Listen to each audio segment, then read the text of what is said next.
Hey everyone, what a beautiful day. It's sunny, warm, with a good breeze outside, but inside it's getting hotter as the day goes on. And you want to open the window, but you're afraid these demon flies will slip through the cracks and take over your home. Well, I have a solution for you. Let's fix this window screen.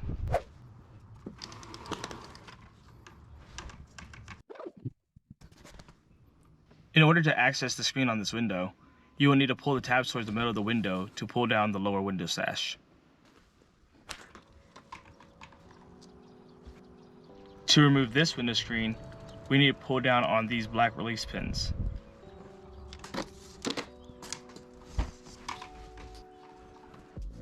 If you can't tell, this window screen is in terrible condition, and it's definitely time for a replacement. I really hope I can do an adequate repair on it. Now out with the old, which starts by removing the window spline. Since it's already dangling from the bottom, I just use my hands to pull the old spline out. If your screen isn't as bad a shape as this one, then you might need a flathead screwdriver or a mini hook to access the spline so you can pull and rip it out just as I did. After the removal of the spline, I just peeled the old screen right off. To do this repair, I'll be using fiberglass screen mesh, a 100-foot at 1/8 inch spline, which is used to hold the screen mesh in place, a utility knife to cut the excess screen mesh after install, and my homemade window spline tool. This was a little side quest of mine. If you have any interest in the way I built this tool, there'll be a link to it at the end of this video.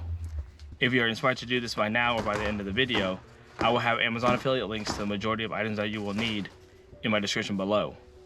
Now back to the main quest. With the new screen mesh rolled out, I'll be lining the edges of the mesh with the edges of the frame. For me, it helps keep the mesh squared and aligned.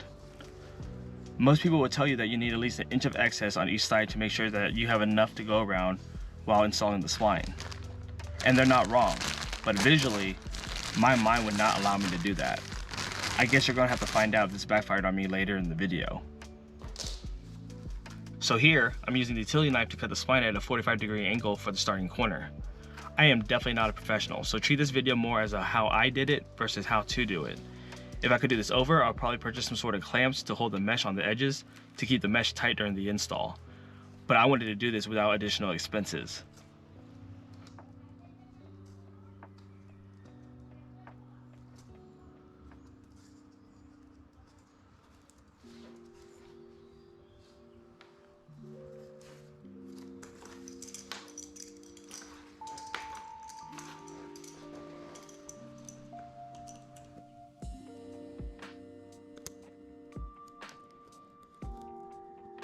As I start rolling on the spline, I'm putting just enough pressure to give the spline in the groove, while keeping the roller part of the tool on the outer edge of the spline. Because if you put too much pressure on the tool, it will start to cut the fiberglass screen mesh. I found this out firsthand. So by chance, if it does cut through, make sure it's on the side with the excess mesh that you're going to be cutting off anyways. Also, I'm going slow as possible. In this repair, slow and steady wins the race. If you rush this, you could easily tear through the mesh, and that would mean wasted materials.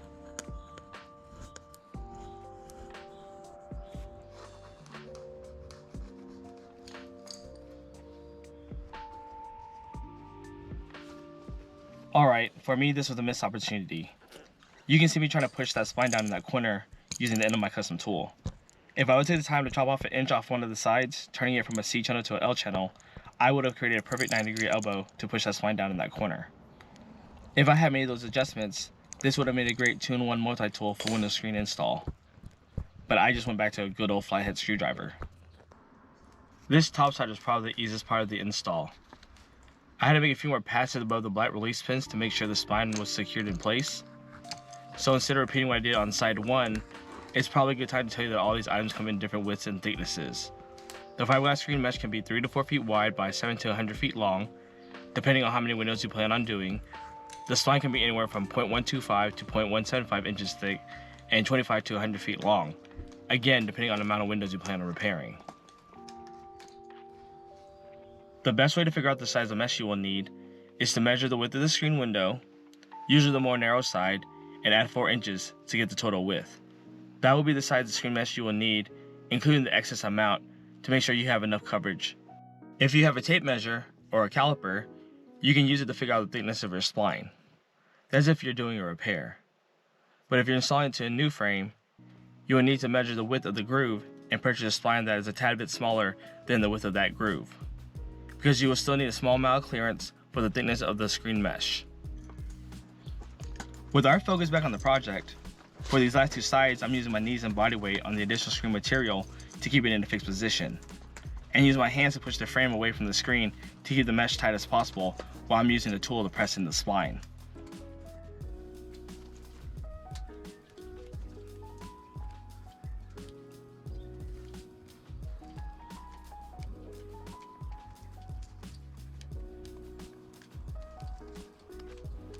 The last side was giving me some issues. The spline did not want to go into the groove. I couldn't tell by looking at it, but the frame had a slight bend inward towards the middle of the last side, which is where I had the most complications pressing in the spline. The bend is more obvious when you see the final result at the end of the video.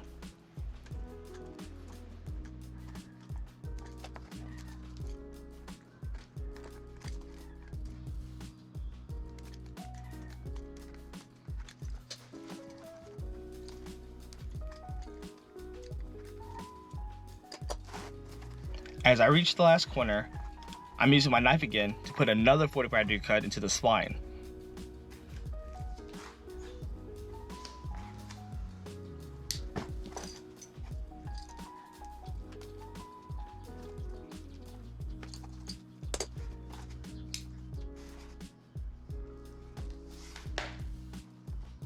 I still had too much about the first two cuts, but in this scenario, that wasn't a bad thing. That third cut ended up butting right up in the corner with the initial cut that we started off with.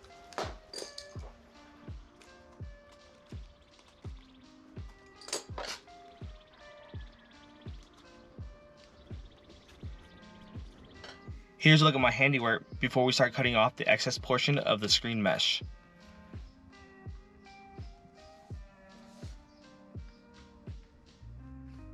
So right here, I place the tip of my utility knife against the side edge of the frame and above the spline. I'm cutting close to the spline without actually touching it with the blade.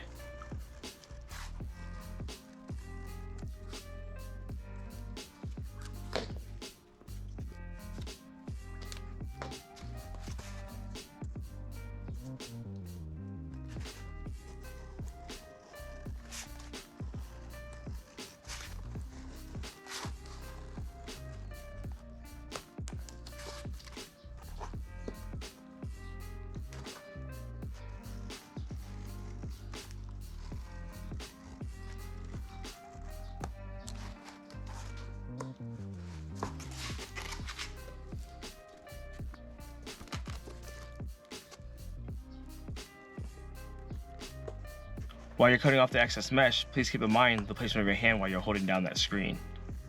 You want to make sure your hand is above and away from the direction you're going with the knife.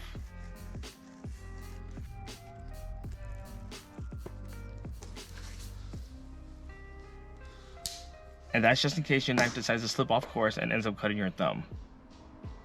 Before reinstalling, I'm going to be cleaning this dirty window glass with some Windex. If I didn't have Windex, I would just use the 50-50 ratio of isopropyl alcohol and water with a splash of white vinegar as a simple homemade glass cleaner. Place it in a spray bottle and use it like you would Windex.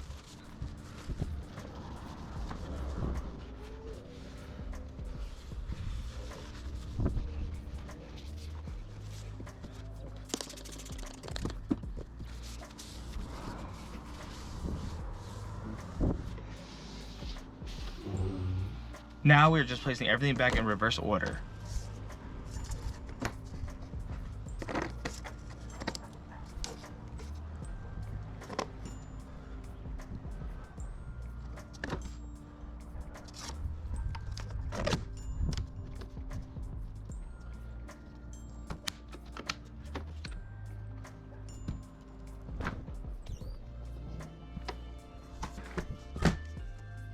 No more demon flies infiltrating this window screen. Look at these nice and clean edges.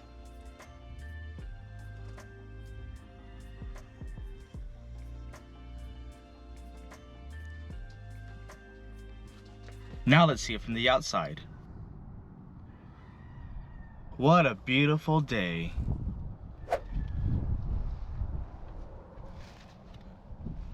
Again, similar products used for this project are in my Amazon affiliate links in my description below. If you'd like to watch me make a homemade spline tool, click here. If you found this video entertaining, educational, or inspiring, please press a thumbs up and consider subscribing. Thank you.